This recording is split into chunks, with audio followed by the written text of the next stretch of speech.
Hi all welcome back to my YouTube channel Rupa logs Kannada. I hope ಎಲ್ಲರೂ ಚೆನ್ನಾಗಿದ್ದೀರಾ ಅಂತ ಅಂದ್ಕೊಂಡಿದ್ದೀನಿ. ನಾನು ಕೂಡ ತುಂಬ ಚೆನ್ನಾಗಿದ್ದೀನಿ. ಇವತ್ತಿನ ದಿನದ ವ್ಲಾಗಲ್ಲಿ ಸಿಂಪಲ್ ವ್ಲಾಗ್ನ ಶೇರ್ ಮಾಡ್ತಾ ಇದ್ದೀನಿ. ನಮ್ಮ ಹಳ್ಳಿ ಲೈಫ್ ಸ್ಟೈಲಲ್ಲಿ ಈವ್ನಿಂಗ್ ರೊಟೀನ್ ಏನಿರುತ್ತೆ, ಏನೆಲ್ಲ ಅಡುಗೆ ಪ್ರಿಪೇರ್ ಮಾಡ್ಕೋಬೋದು ಅನ್ನೋದನ್ನು ಕಂಪ್ಲೀಟಾಗಿ ತೋರಿಸ್ತಾ ಇದ್ದೀನಿ. ದಯವಿಟ್ಟು ವೀಡಿಯೋನ ಪೂರ್ತಿಯಾಗಿ ನೋಡಿ, ಹಾಗೆ ನನ್ನ ವೀಡಿಯೋಗೆ ಸಪೋರ್ಟ್ ಮಾಡಿ ಅಂತ ಹೇಳ್ತಾ ವೀಡಿಯೋನ ಮುಂದುವರಿಸ್ತೀನಿ. ಇದು ಬಂದು ಸಂಜೆ 5 o'clock ಆಗಿತ್ತು. ಸಂಜೆ ಡಿನ್ನರ್ಗೆ ಅಂತ ಹೇಳಿ ಉಪ್ಸಾರು ಅಥವಾ ಬಸ್ಸಾರು ಮಾಡೋಣ ಅಂತ ಹೇಳಿ ನುಗ್ಗೆ ಸೊಪ್ಪು ಕಿತ್ಕೊಂಡು ಬಂದು ಬಿಡಿಸ್ತಾಯಿದ್ರು ನಮ್ಮ ಅತ್ತೆ. ನಾನು ಕೂಡ ಕಾಫಿ ರೆಡಿ ಮಾಡ್ಕೊಂಡು ಇಬ್ಬರು ಒಟ್ಟಿಗೆ ಕಾಫಿ ಕುಡ್ಕೊಂಡು ನುಗ್ಗೆ ಸೊಪ್ಪನ್ನೆಲ್ಲ ಬಿಡಿಸ್ಕೊಳ್ತಾ ಇದ್ವಿ. ನುಗ್ಗೆ ಸೊಪ್ಪು ಹಳ್ಳಿಗಳಲ್ಲಿ ಈಸಿಯಾಗಿ ಸಿಗುತ್ತೆ, ಬಟ್ ಸಿಟಿಗಳಲ್ಲಿ ಮಾರ್ನಿಂಗ್ ಟೈಮ್ ಮಾತ್ರ ಸಿಗುತ್ತೆ. ನಮಗೆ ಮನೆ ಹಿಂದೆನೇ ಹಾಕಿರೋದ್ರಿಂದ ಗಿಡಗಳನ್ನ ಯಾವಾಗ ಬೇಕೋ ಆವಾಗ ಕಿತ್ಕೊಂಡು ಯೂಸ್ ಮಾಡ್ಕೋಬೋದು. ಅದೇ ರೀತಿ ಎಲ್ಲ ಬಿಡಿಸ್ಕೊಟ್ಟಿದ್ರು. ನಾನು ಡಿನ್ನರ್ ಪ್ರಿಪೇರ್ ಮಾಡೋಣ ಅಂತ ಹೇಳಿ ಮಾಡ್ತಾಯಿದ್ದೀನಿ. ಸಂಜೆ ಪೂಜೆ ಎಲ್ಲ ಮುಗಿಸ್ಕೊಂಡು ಡಿನ್ನರ್ ಪ್ರಿಪ್ರೇಷನ್ಗೆ ಅಂತ ಹೇಳಿ ಕಿಚನ್ಗೆ ಬಂದಿದ್ದೀನಿ. ಈಸಿಯಾಗಿ ಮತ್ತು ಹಳ್ಳಿ ಶೈಲಿಯಲ್ಲಿ ಹೇಗೆ ಉಪ್ಸಾರನ್ನ ಮಾಡ್ತೀನಿ ಅನ್ನೋದನ್ನು ಶೇರ್ ಮಾಡ್ತೀನಿ. ಅದ್ರ ಜೊತೆಗೆ ತುಂಬ ಜನ ಯೂಟ್ಯೂಬಲ್ಲಿ ನನಗೆ ಕಮೆಂಟ್ ಆಗ್ತಿದ್ದಾರೆ, ಯೂಟ್ಯೂಬ್ ರಿಲೇಟೆಡ್ ಕ್ವಶನ್ಸು.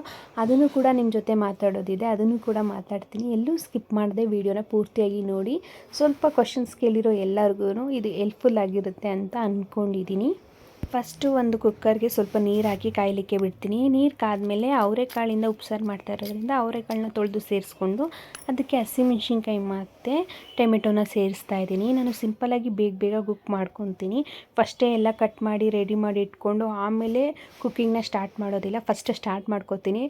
ಆ ಟೈಮ್ಗೆ ಏನು ಬೇಕೋ ಅದನ್ನು ಬೇಗ ಕಟ್ ಮಾಡ್ಕೊತೀನಿ. ಬಿಕಾಸ್ ನನಗೆ ಟೈಮ್ ಮ್ಯಾನೇಜ್ಮೆಂಟ್ ತುಂಬ ಇಂಪಾರ್ಟೆಂಟು.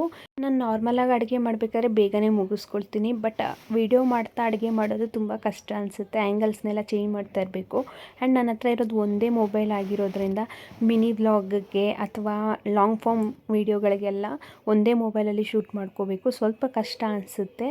ಸೊ ಅದಕ್ಕೋಸ್ಕರ ಅಂತ ಹೇಳಿ ನಾನು ಡಿನ್ನರ್ ಏನಾದರೂ ಪ್ರಿಪೇರ್ ಮಾಡಬೇಕಾದ್ರೆ ವಿಡಿಯೋ ಶೂಟ್ ಮಾಡ್ಕೊಳ್ತೀನಿ ಅಂದರೆ ಸ್ವಲ್ಪ ಬೇಗನೆ ಸ್ಟಾರ್ಟ್ ಮಾಡ್ಕೊಂಡಿರ್ತೀನಿ. ಹಾಗೆ ಈ ರೀತಿ ಎಲ್ಲ ಅರೇಂಜ್ ಮಾಡ್ಕೊಂಡೆಲ್ಲ ಮಾಡೋಕ್ಕಾಗಲ್ಲ, ಬಿಕಾಸ್ ತುಂಬ ಟೈಮ್ ಹಿಡಿದು ಬಿಡುತ್ತೆ. ಬೇಗ ಮಾಡಿಕೊಂಡು ಅದೇ ರೀತಿ ವೀಡಿಯೋಗಳನ್ನ ಕೂಡ ಶೂಟ್ ಮಾಡ್ಕೋತೀನಿ. ಈಗ ಉಪ್ಸಾರು ಖಾರಕ್ಕೆ ಅಂತ ಹೇಳಿ ಕಾಯಿ ತುರ್ಕೊಂಡಿದ್ದೀನಿ. ಸ್ವಲ್ಪ ಕಾಯಿ ಸೇರಿಸ್ಕೊಂಡು ಅದಕ್ಕೆ ಸ್ವಲ್ಪ ಮೆಣಸು, ಸ್ವಲ್ಪ ಜೀರಿಗೆ ಸೇರಿಸ್ಕೊಳ್ತಾ ಇದ್ದೀನಿ. ನಾನು ಇಲ್ಲಿ ಹಸಿಮೆಣ್ಸಿನ್ಕಾಯಿ ಖಾರ ಮಾಡ್ತಾಯಿದ್ದೀನಿ. ಈ ಥರ ಹಸಿ ಕಾಳು, ಅವರೆಕಾಳು ಆ ರೀತಿ ಯೂಸ್ ಮಾಡಿದಾಗ ಹಸಿಮೆಣ್ಸಿನ್ಕಾಯಿ ಖಾರ ಮಾಡೋದ್ರಿಂದ ಟೇಸ್ಟ್ ತುಂಬಾ ಚೆನ್ನಾಗಿರುತ್ತೆ. ಸೊ ಅದಕ್ಕೋಸ್ಕರ ಹಸಿಮೆಣ್ಸಿನ್ಕಾಯಿನ ಯೂಸ್ ಮಾಡಿಕೊಂಡು ನಾನಿಲ್ಲಿ ಖಾರ ಮಾಡ್ಕೊತಾ ಇದ್ದೀನಿ. ಏನಿಲ್ಲ, ತುಂಬ ಸಿಂಪಲ್ಲಾಗಿ ಮಾಡ್ಕೋಬೋದು. ಕಾಯಿ, ಜೀರಿಗೆ, ಮೆಣಸು, ಹುಣಸೆಹಣ್ಣು, ಕರಿಬೇವು, ಕೊತ್ತಂಬರಿ, ಜೊತೆಗೆ ಬೇಯಿಸಿರೋಂಥ ಹಸಿಮೆಣ್ಸಿನ್ಕಾಯಿ, ಜೊತೆಗೆ ಟೊಮೆಟೊನ ಸೇರಿಸಿ ಅದನ್ನು ನುಣ್ಣಗೆ ರುಬ್ಕೊಂಡ್ರೆ ಹಸಿ ಖಾರ ರೆಡಿಯಾಗಿ ಹೋಗುತ್ತೆ. ಈಗ ನಾನು ಬೇಯಲಿಕ್ಕೇ ಹಸಿಮೆಣ್ಸಿನ್ಕಾಯಿ ಹಾಕಿದ್ದೆ, ಈಗ ಅದನ್ನೆಲ್ಲ ಸಪ್ರೇಟ್ ಮಾಡ್ಕೊಳ್ತಾ ಇದ್ದೀನಿ. ತುಂಬ ಜನ ಕೇಳಿದ್ರಿ, ಯಾವ ರೀತಿ ನೀವು ವೀಡಿಯೋ ಶೂಟ್ ಮಾಡ್ತೀರಾ, ಯಾವ ರೀತಿ ಟಮ್ಲೈನ ರೆಡಿ ಮಾಡ್ತೀರಾ, ಟಮ್ಲೈನ್ ರೆಡಿ ಮಾಡೋದಕ್ಕೆ ಯಾವ ಆ್ಯಪ್ನ ಯೂಸ್ ಮಾಡ್ತೀರಾ ಅಂತ ಹೇಳಿ. ನಾನು ವೀಡಿಯೋ ಶೂಟ್ ಮಾಡೋದಕ್ಕೆ ಒಂದು ಟ್ರೈಪಾಡ್ ಯೂಸ್ ಮಾಡ್ತೀನಿ. ಯಾವ ಹ್ಯಾಂಗಲ್ ಬೇಕೋ ಆವಾಗ ಟ್ರೈಪಾಡ್ನ ಚೇಂಜ್ ಮಾಡ್ಕೊಳ್ತೀನಿ. ಸ್ವಲ್ಪ ಬ್ರೈಟ್ನೆಸ್ ಬೇಕಿತ್ತು ಅಂದರೆ ರಿಂಗ್ ಲೈಟ್ನ ಯೂಸ್ ಮಾಡ್ತಾಯಿದ್ದೀನಿ. ಬಟ್ ಇವಾಗ ಪ್ಲೇ ಹಾಕ್ತಾರೋ ನೀವು ನೋಡ್ತಾರೋ ವೀಡಿಯೋದಲ್ಲಿ ನಾನು ರಿಂಗ್ ಲೈಟ್ನ ಯೂಸ್ ಮಾಡೋದಿಲ್ಲ, ಯಾಕಂದರೆ ಸ್ವಲ್ಪ ಅಡುಗೆ ಮನೆ ಲೈಟೇ ಸ್ವಲ್ಪ ಜಾಸ್ತಿ ಇತ್ತು ಬ್ರೈಟ್ನೆಸ್ ಅಂತ ಹೇಳಿ ನಾನು ರಿಂಗ್ ಲೈಟ್ನ ಯೂಸ್ ಮಾಡ್ಕೊಂಡಿಲ್ಲ. ನಾರ್ಮಲಿ ಟ್ರೈಪಾಡಿಂದ ವೀಡಿಯೋ ಶೂಟ್ ಮಾಡ್ತಾ ಇದ್ದೀನಿ.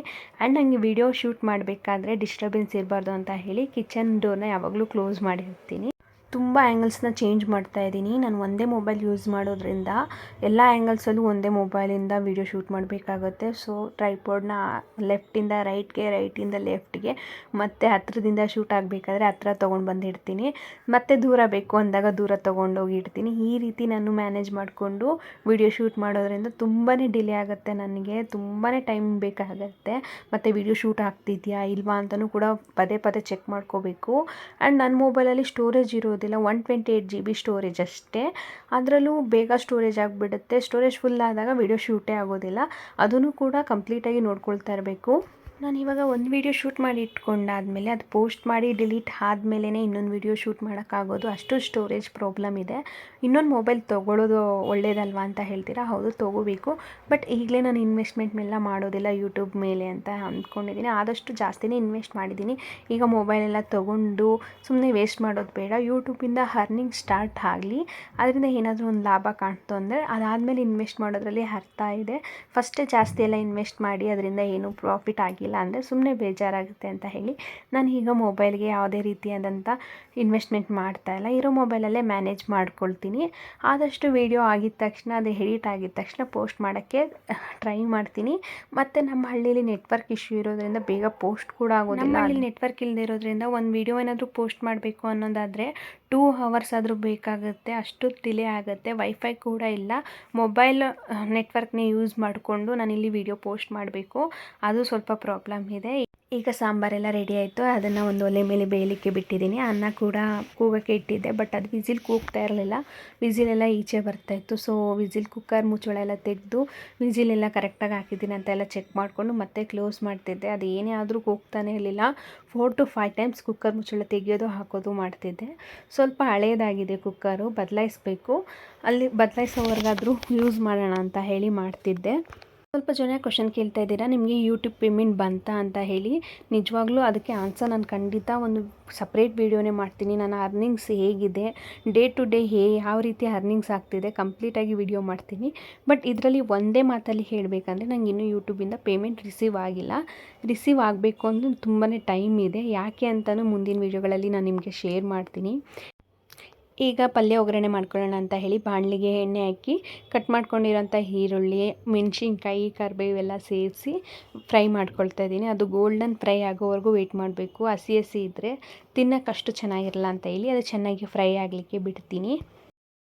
ಈರುಳ್ಳಿ ಚೆನ್ನಾಗಿ ಫ್ರೈ ಆದಮೇಲೆ ಸೊಪ್ಪು ಮತ್ತು ಕಾಳನ್ನ ಸೇರಿಸ್ಕೊಳ್ತಾ ಇದ್ದೀನಿ. ಕಾಳು ಮತ್ತು ಸೊಪ್ಪು ಚೆನ್ನಾಗಿ ಬೆಂದಿದ್ರೆ ಟೇಸ್ಟ್ ಚೆನ್ನಾಗಿರತ್ತೆ. ಸೊ ಅದಕ್ಕೋಸ್ಕರ ಸ್ವಲ್ಪ ಜಾಸ್ತಿನೇ ಬೇಯಿಸ್ಕೊಳ್ತೀನಿ ನಾನು. ಈಗ ಸೇರಿಸ್ಕೊಂಡು ಚೆನ್ನಾಗಿ ಮಿಕ್ಸ್ ಮಾಡ್ಕೋಬೇಕು. ಈರುಳ್ಳಿ, ಸೊಪ್ಪು, ಕಾಳು ಎಲ್ಲ ಹೊಂದ್ಕೊಳ್ಬೇಕು, ಆ ರೀತಿ ಮಿಕ್ಸ್ ಮಾಡ್ಕೋಬೇಕಾಗತ್ತೆ. ಅದಕ್ಕೊಂದು 5 ಮಿನಿಟ್ಸ್ ಆದರೂ ಮಿಕ್ಸ್ ಮಾಡ್ಕೊಳ್ಬೇಕು. ಸೊಪ್ಪನ್ನು ಮಿಕ್ಸ್ ಮಾಡ್ಕೊಳ್ತಾ ಜೊತೆಗೆ ಮುದ್ದೆ ಕೂಡ ಮಾಡ್ಕೊಳ್ಳೋಣ ಅಂತ ಹೇಳಿ ಇನ್ನೊಂದು ಸೈಡು ನಾನು ಒಲೆ ಮೇಲೆ ಹಿಟ್ಟನ್ನೆಸರಿಟ್ಟಿದ್ದೀನಿ. ಅದು ಕಾಯೋ ಅಷ್ಟರಲ್ಲಿ ಸೊಪ್ಪು ಕೂಡ ಫ್ರೈ ಆಗುತ್ತೆ ಅಂತ ಹೇಳಿ ನಾನು ಈ ರೀತಿ ಟೈಮ್ನ ಮ್ಯಾನೇಜ್ ಮಾಡ್ಕೊಳ್ತೀನಿ. ಈಗ ಸೊಪ್ಪಿಗೆ ಸ್ವಲ್ಪ ಕಾಯಿ ತುರಿ ಸೇರಿಸ್ಕೊಂಡ್ರೆ ಟೇಸ್ಟ್ ಮಾತ್ರ ನಿಜವಾಗ್ಲೂ ಸೂಪರಾಗಿರುತ್ತೆ. ನೀವು ಯಾವುದೇ ಪಲ್ಯ ಮಾಡಿದ್ರೂ ಕಾಯಿ ತುರಿ ಸೇರಿಸ್ಕೊಂಡ್ರೆ ಟೇಸ್ಟ್ ತುಂಬ ಚೆನ್ನಾಗಿರುತ್ತೆ. ನಾನು ಈ ರೀತಿ ಉಪ್ಸಾರು ಅಥವಾ ಬಸ್ಸಾರು ಮಾಡಿದಾಗ ಕಂಪ್ಲೀಟಾಗಿ ನಾನು ಕಾಯಿನ ಸೇರಿಸ್ಕೊಳ್ತೀನಿ. ತುಂಬಾ ಕಾಯಿ ಮತ್ತು ಈರುಳ್ಳಿ ಯೂಸ್ ಮಾಡ್ತೀನಿ. ಈಗ ಹಿಟ್ಟನೆಸರು ಕೂಡ ಬಂದಿತ್ತು, ಮುದ್ದೆ ಎಲ್ಲ ರೆಡಿ ಮಾಡ್ಕೊಳ್ಳೋಣ ಅಂತ ಹೇಳಿ ರೆಡಿ ಮಾಡ್ಕೊಳ್ತಾ ಇದ್ದೀನಿ. ನಮ್ಮ ಮನೇಲಿ ಜಾಸ್ತಿ ಯಾರೂ ಮುದ್ದೆ ತಿನ್ನೋದಿಲ್ಲ. ತಿಂದರೆ ನಾನು, ನಮ್ಮ ಅತ್ತೆ, ನಮ್ಮ ಹಸ್ಬೆಂಡ್ ಯಾವಾಗಾದರೂ ಒಂದೊಂದು ಸಲ ಅಷ್ಟೇ. ಸೊ ಅದಕ್ಕೋಸ್ಕರ ಅಂತ ಹೇಳಿ ಜಾಸ್ತಿ ಏನು ಮುದ್ದೆ ಮಾಡ್ಕೊಳ್ಳೋದಿಲ್ಲ. ನನಗೊಂದು ಮುದ್ದೆ, ನಮ್ಮ ಅತ್ತೆಗೊಂದು ಮುದ್ದೆ ಅಂತ ಹೇಳಿ 2 ಮುದ್ದೆ ಮಾಡ್ಕೊಳ್ತೀನಿ ಅಷ್ಟೇ. ಇದಾಗಿತ್ತು ನನ್ನ ಇವತ್ತಿನ ಡಿನ್ನರ್ ಪ್ರಿಪ್ರೇಷನ್ ವಿಡಿಯೋ. ಹೇಗಿತ್ತು ಅಂತ ಕಮೆಂಟ್ ಮಾಡಿ ತಿಳಿಸಿ. ಸ್ವಲ್ಪ ಹೈಜಿನಿಕ್ ಆಗಿರಲಿ ಅಂತ ನಾನು ಗ್ರಾಸ್ ಮ್ಯಾಟ್ ಮೇಲೆ ತಟ್ಟೆ ಇಟ್ಟು ಸರ್ವ್ ಮಾಡ್ಕೊಳ್ತಾ ಇದ್ದೀನಿ. ಯಾವಾಗಲೂ ಹಿಂಗಲ್ಲ, ವೀಡಿಯೋಗೋಸ್ಕರ ಅಂತ ಹೇಳಿ ಈ ರೀತಿ ರೆಡಿ ಮಾಡಿ ಇಟ್ಕೊಂಡಿದ್ದೀನಿ. ಸ್ವಲ್ಪ ಅಟ್ರಾಕ್ಟಿವ್ ಆಗಿ ಕಂಡ್ರೆ ನಿಮಗೂ ನೋಡೋಕ್ಕೆ ಇಷ್ಟ ಆಗುತ್ತೆ ಅಂತ ಹೇಳಿ ಈ ರೀತಿ ಸರ್ವ್ ಮಾಡ್ಕೊತಾ ಇದ್ದೀನಿ. ನಮ್ಮ ಹಳ್ಳಿ ಸೈಡಲ್ಲೆಲ್ಲ ಡಿನ್ನರ್ಗೆ ಮುದ್ದೆ ಖಂಡಿತವಾಗಿ ಇರಬೇಕು. ಸೊ ಅದಕ್ಕೋಸ್ಕರ ಅಂತ ಹೇಳಿ ಮುದ್ದೆ ಕಾಂಬಿನೇಷನ್ಗೆ ಯಾವ್ಯಾವ ಸಾಂಬಾರು ಬೇಕೋ ಅದನ್ನೆಲ್ಲ ಮಾಡ್ಕೊಳ್ತಿರ್ತೀವಿ. ಈಗ ಸಿಂಪಲಾಗಿ ಸರ್ವ್ ಮಾಡ್ಕೊಳ್ತಾ ಇದ್ದೀನಿ. ಮುದ್ದೆ ಜೊತೆಗೆ ಉಪ್ಸಾರು ಹಾಕಿ ಮತ್ತು ಅರ್ದಿರೋ ಅಂಥ ಖಾರನ ಸೇರಿಸ್ಕೊಂಡು ಮತ್ತು ಪಲ್ಯನೂ ಕೂಡ ಸೇರಿಸ್ಕೊಂಡು ಸರ್ವ್ ಮಾಡ್ತಾಯಿದ್ದೀನಿ. ಫಸ್ಟ್ ನಮ್ಮ ಅತ್ತೆಗೆ ಊಟ ಹಾಕ್ಕೊಟ್ಬಿಡ್ತೀವಿ, ಅದಾದಮೇಲೆ ನಾನು ನನ್ನ ಹಸ್ಬೆಂಡ್ ಊಟ ಮಾಡ್ತೀವಿ. ಇದಾಗಿತ್ತು ಇವತ್ತಿನ ವ್ಲಾಗ್. ಈ ವ್ಲಾಗ್ ಹೇಗಿತ್ತು ಅಂತ ಕಮೆಂಟ್ ಮಾಡಿ ತಿಳಿಸಿ. ವಿಡಿಯೋ ಪೂರ್ತಿ ನೋಡಿದ್ದಕ್ಕಾಗಿ ಧನ್ಯವಾದಗಳು. ಮತ್ತೆ ಸಿಗ್ತೀನಿ ಇನ್ನೊಂದು ವಿಡಿಯೋದಲ್ಲಿ. ಅಲ್ಲಿವರೆಗೂ ಟೇಕ್ ಕೇರ್.